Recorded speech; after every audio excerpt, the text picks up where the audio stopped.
सुप्रभात मंडळी. आपण वाचत आहोत भालबा केळकर यांचं शेरलॉक होम्सच्या चातुर्य कथा हे पुस्तक आणि त्यातला नॉरवूडचा वास्तुशास्त्रज्ञ ही गोष्ट. तर कालच्या भागात आपण वाचलं की मॅकफेर्लेन होम्सच्याकडे आला आहे आणि त्यांनी त्याला सांगितलं आहे की त्याला आता लवकरच पोलीस अटक करणार आहेत आणि त्याच्या आधी त्याला त्याचं जे काही मत आहे किंवा त्याचं म्हणणं आहे ते होम्सला सगळं सांगायचं आहे. तर बघूया आता पुढे काय होतं आहे. मी ब्लॅकहीथला माझ्या आईवडिलांच्या बरोबर टॉरिंग्टन लॉजवर राहतो, पण काल रात्री काही कामाकरता म्हणून मी जोनास ओल्डेकर याच्याबरोबर रात्री बऱ्याच उशिरापर्यंत त्याच्याच घरी बसलो होतो. नॉरवूडमध्ये मी एका हॉटेलमध्ये उतरलो होतो आणि तिथून ओल्डेकरकडे गेलो. मी गाडीने परत लंडनला निघेपर्यंत मला या साऱ्या प्रकरणाची काहीच माहिती नव्हती. मी वर्तमानपत्रात ही बातमी वाचली आणि तुमचा सल्ला घ्यावा आणि तुमच्या हाती हे सारे प्रकरण सोपवावं म्हणून मी गाडीतून उतरून प्रथम तुमच्याकडे धावलो. मी घरी किंवा ऑफिसमध्ये असतो तर मला केव्हाच अटक झाली असती. लंडन ब्रिज स्टेशनपासून एक माणूस सारखा माझ्या पाळतीवर आहे आणि माझी खात्री आहे की तेवढ्यात आमच्या बिराडाची घंटा खणखणून वाजली आणि जिन्यावर कणखर पावलं वाजली. मॅकफेर्लेन एकदम धचकून ओरडलास, अरे बापरे, हे काय आता? क्षणार्धातच लेस्ट्रेड खोलीत आला. त्याच्या मागे एक पोलीसही दिसला. लेस्ट्रेड करड्या स्वरात ओरडला, मिस्टर जॉन हेक्टर मॅकफेर्लेन. आमचा अशील बिचारा थरथरत उभा राहिला. नॉरवूडच्या जोनास ओल्डेकरचा खून केल्याच्या आरोपावरून मी तुला अटक करत आहे. मॅकफेर्लेनने आमच्याकडे हताश मुद्रेने पाहिलं आणि खचल्यासारखा तो खुर्चीवर कोसळला. हे पाहून होम्स लेस्ट्रेडला म्हणाला, एक मिनिट लेस्ट्रेड, याला अर्धा तास उशिरा अटक केलीस तर तुझं काही बिघडणार नाही. मॅकफेर्लेन या साऱ्या प्रकरणाबद्दल हकीकत सांगणार होता, ती त्याला सांगू दे.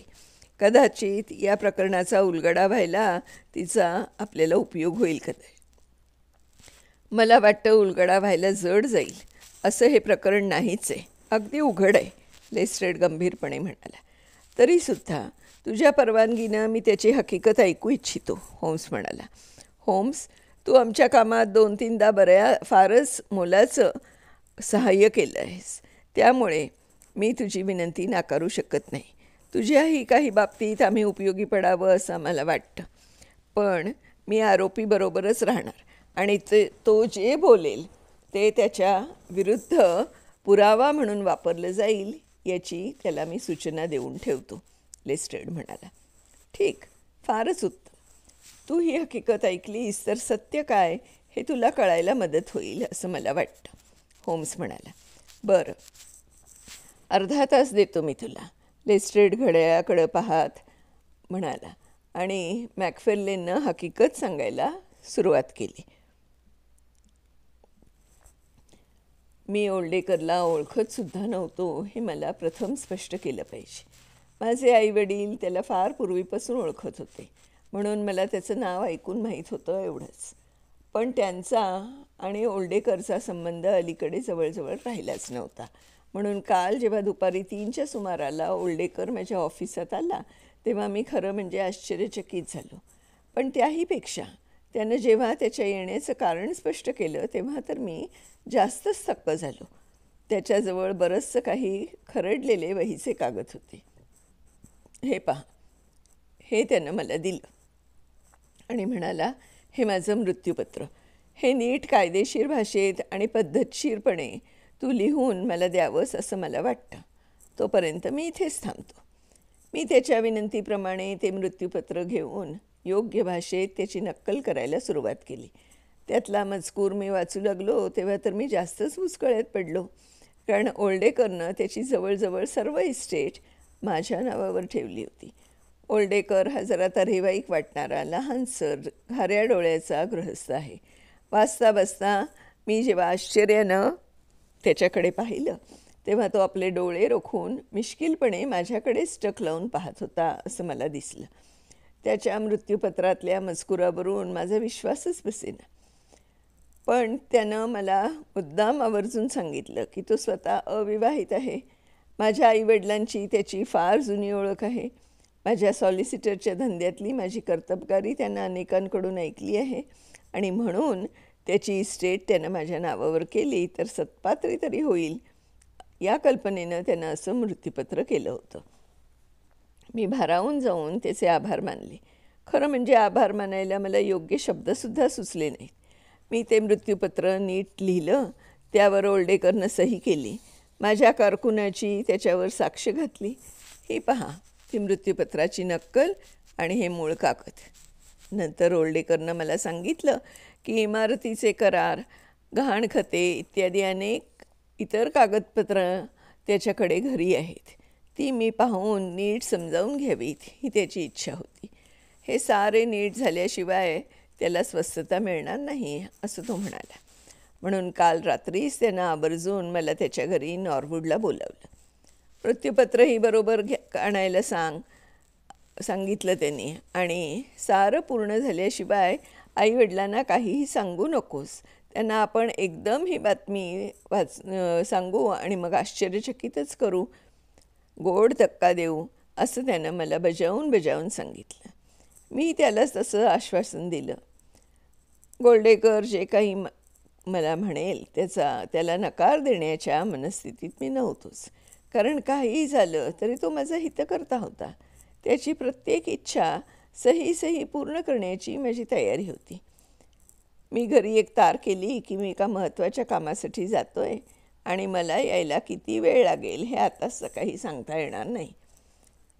ओल्डेकरनं मला रात्रीच्या जेवणाचंच आमंत्रण दिलं. त्या वेळच्या आधी मात्र तो घरी जाणार नव्हता, कारण त्याचा थोडं इतर काम होतं. मी ठरल्याप्रमाणे रात्री नॉरवूडला पोचलो. त्याचं शोधून काढायला मला थोडा त्रास पडला, पण तरीही मी बऱ्याच वेळानं त्याच्या घरी पोचलो. दार कोणी उघडलं? होम्सनं मध्येच विचारलं. एका मध्यम वयाच्या बाईनं. ती बहुधा त्याची स्वयंपाकीण असावी, मॅकफार्लेन म्हणाला. तिनंच तू आल्याची वर्दी ओल्डेकरला दिली असेल, होम्सनं विचारलं. होय, अगदी बरोबर, मॅकफार्लेन म्हणाला. बरं, पुढं? होम्सनं विचारलं. मॅकफार्लेनने कपाळावरचा घाम पुसत म्हटलं. या बाईनं मला बैठकीच्या खोलीत बसवलं. तिथंच जेवणाचं टेबल मांडलं होतं. ओल्डेकर तिथं आला. आम्ही जेवण केलं. ओल्डेकरनं मला त्याच्या शयनगृहात नेलं. तिथे एक मोठी दणकट सेफ होती. ती उघडून त्यानं कागदपत्र बाहेर काढली. ती आम्ही दोघांनी नीट पाहिली. आमचं काम रात्री 11 ते 12 वाजण्याच्या दरम्यान संपलं. ओल्डेकर म्हणाला की आमची स्वयंपाकीण आता झोपली असेल. मी तुला पोचवायला येतो, नाही तर असं कर, या मोठ्या खिडकीतूनच जा. या वेळेपर्यंत ती खिडकी उघडीच होती. पडदा सोडलेला होता का खिडकीवर? होम्सनं विचारलं. निश्चित सांगता येणार नाही मला, पण बहुधा अर्ध्या खिडकीवर पडदा होता. हो, बरोबर. तो बाजूला करूनच त्यानं मला खिडकीतून बाहेर जायला सांगितलं. तेवढ्यात माझी हातात धरण्याची काठी विसरली आहे असं माझ्या लक्षात आलं. मी तसं ओल्डेकरला म्हटलंही. तो म्हणला, असू दे रे, राहील ते झोपायच्या खोलीत पडलेली. तू येणार आहेसच ना आता नेहमी इथं, आता पुढच्या वेळेला नाही. जा, आता रेंगाळू नको, रात्र फार झाली आहे. तेव्हा मी तसाच निघालो. त्याच्या खोलीतली सेफ उघडीच होती आणि कागदपत्र एका पाकिटात टेबलावर ठेवलेली होती. फार रात्र झाल्यामुळे ब्लॅकहीथला स्वतःच्या घरी जाण्याऐवजी मी ॲनरले आर्म्स इथे रात्र काढली आणि सकाळी गाडीनं निघालो. नंतर काय झालं ते मला केवळ वर्तमानपत्रातच वाचायला मिळालं. माझा त्याच्याशी खरोखरच काहीही संबंध नाही. मॅकफार्लेननं आपली हकीकत संपवल्यावर लेस्ट्रेड होम्सला म्हणाला, आणखी काही विचारायचं आहे? ब्लॅकहीथला जाऊन आल्याशिवाय काही नाही, होम्स म्हणाला. ब्लॅकहीथ का नॉरवूडच? लेस्ट्रेडनं आश्चर्यानं विचारलं. हो, नॉरवूडच म्हणायचं आहे मला, असं समज, होम्स खोचक हसत म्हणाला. होम्सची बुद्धीची धार अशा ठिकाणी छेद घेत जाते की तिथं मी म्हणणाऱ्यांची मती गुंग झालेली असते. हे लेस्ट्रेडला अनुभवानं माहीत झालं होतं.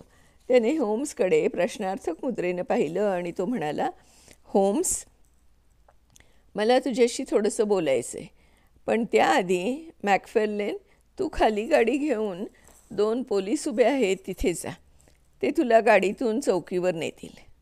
तो दुर्दैवी तरुण आमच्याकडे केविलवाण्या मुद्रेनं पाहत त्या खोलीतून बाहेर गेला आणि पोलिसांनी त्याला चौकीवर नेलं. लेस्ट्रेड मात्र थांबला. होम्सने मृत्यूपत्राचा कच्चा मसुदा उचलला. बारकाईनं ते कागद तो तपासू लागला आणि थोड्या वेळाने म्हणाला, लेस्ट्रेड, हा मसुदा नीट तपासणं आवश्यक आहे असं नाही का वाटत तुला?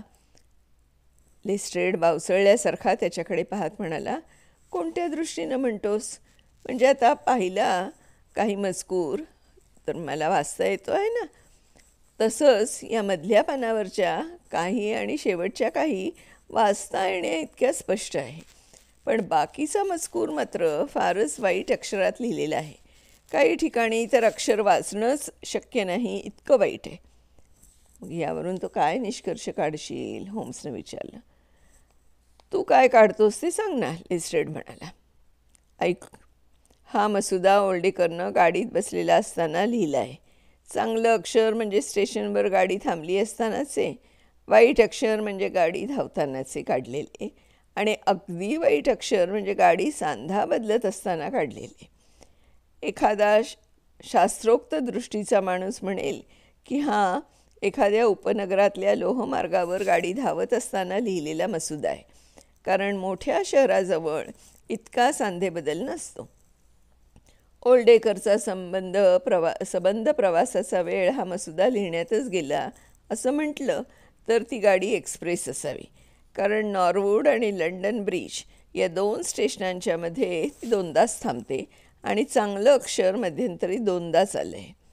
लेस्ट्रेड हे सारं ऐकून मोठ्यांदा हसू लागला आणि म्हणाला, होम्स, तुझी कमाल आहे. तू तुझं निरीक्षण, निष्कर्ष, सिद्धांत सांगायला लागलास म्हणजे ते माझ्या डोक्यावरून जातात. पण या साऱ्याचा सध्याच्या प्रकरणाशी काय संबंध? एक गोष्ट तर नक्की, ती अशी सिद्ध होते की ओल्डेकरने त्याचं मृत्यूपत्र प्रवासात तयार केलं आणि मॅकफेर्लेनने म्हटलेल्यावरून खरं दिसतंय. शिवाय मृत्यूपत्रासारखा महत्त्वाचा कागद ओल्डेकरने इतक्या निष्काळजीपणाने तयार करावा हेही जरा विचित्रच नाही का? त्यामुळे यातून एकच शक्यता उद्भवते की ओल्डेकरला हे मृत्यूपत्र प्रत्यक्ष कार्यवाहीत यावं अशी इच्छाच नसावी, होम्स म्हणाला. पण याचा अर्थ इतकाच, मृत्यूपत्र लिहिले तेव्हाच तो मृत्यूच्या छायेत आपण होऊन आला, लेस्ट्रेड म्हणाला. असं म्हणजे तुला तसं ठाम वाटतंय तर? होम्स म्हणाला. का, तुला नाही तसं वाटत? लेस्ट्रेडनं आश्चर्यानं विचारलं. शक्यही असेल तसं, पण मला हे प्रकरण अजून गूढच वाटतंय, होम्स म्हणाला. गूढच आहे? कमाल झाली. याच्या इतकं उघड स्पष्ट असं एकही प्रकरण माझ्या अजून आढळत आलेलं नाही. आता हेच पहा ना, एक तरुण माणूस, त्याला मृत्यूपत्रावरून समजलं आहे की एका म्हाताऱ्याची सारी इस्टेट त्या म्हाताऱ्याच्या पश्चात आपल्याला मिळणार आहे. तो काय करेल? ती गोष्ट कुणालाही कळू न देता तो त्याच रात्री अशिलाच्या घरी काही कायदेशीर कामासाठी जायचा बहाणा करत. तो घरातील स्वयंपाकीण झोपी जाईपर्यंत मुद्दाम थांबतो. नंतर त्या म्हाताऱ्याचा खून करतो आणि अंगणातील लाकूड कामाच्या विभागात त्याला भडागणी देऊन खुशाल गावातल्या दुसऱ्या एका हॉटेलमध्ये निघून जातो. खोलीत आणि काठीवर अगदी थोडं रक्त लागलेलं आहे. बहुधा या तरुणाला वाटलं असेल की आपला गुन्हा अगदी रक्तपातरहित झाला असावा आणि भडागणीमुळे गुन्ह्याचे सारे पुरावे आणि खुणा नष्ट होतील हे सारं अगदी उघड आणि स्पष्ट सहज जाणवणारं नाही का? लेस्ट्रेडनं विचारलं. आता ह्याच्या पुढे होम्स काय म्हणतोय ते आपण उद्याच्या भागात बघूया मित्रांनो. तोपर्यंत बाय बाय.